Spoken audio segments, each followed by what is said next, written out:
If one enjoys silence and solitude, it cannot be found anywhere on a U.S. aircraft carrier, at least not for enlisted air wing types.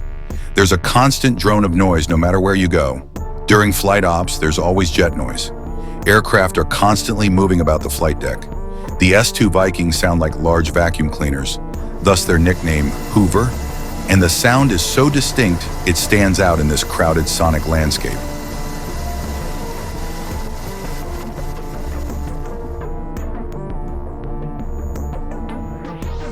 Flight ops are always extremely noisy, but not just from the aircraft. It takes a massive amount of energy to launch an aircraft off the deck, as well as to stop it on the other end. There's a very distinct sequence of sounds generated by a steam catapult, and it can be heard throughout the ship.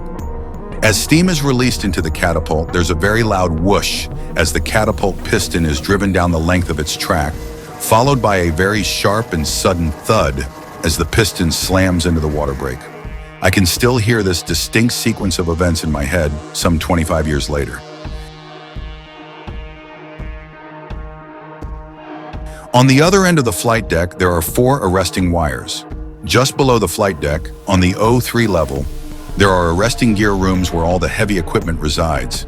This is where the sausage is made with regards to carrier landings. All that energy from a landing F-18 has to be dissipated rapidly, and the arresting gear does this with a lot of noise.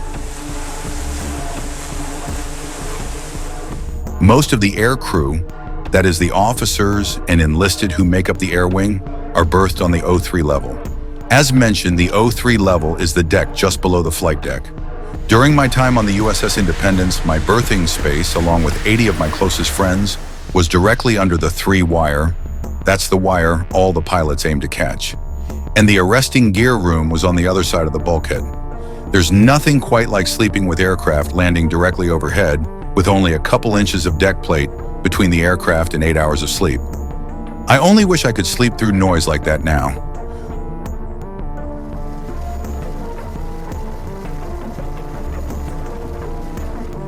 Work shifts are normally 12 on, 12 off 7 days a week. There's not much personal time here. After working a 12-hour shift, sleep is a high priority, and one learns to sleep soundly through all the noise. I once had some rare downtime and visited the ship library. This was a compartment located somewhere below the waste catapults.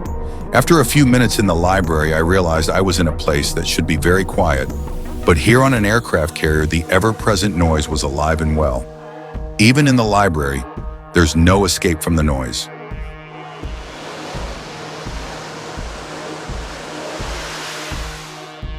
When an aircraft carrier needs to get from point A to point B, it can get there quickly. Nobody knows for sure how fast, but over a certain speed, the large screws driving the ship begin to cavitate. This creates a lot of vibration throughout the ship, and you guessed it, noise. There's also a certain funk that can only be found on a boat such as a carrier. This smell was the first thing I noticed when entering the hangar bay of the USS Independence.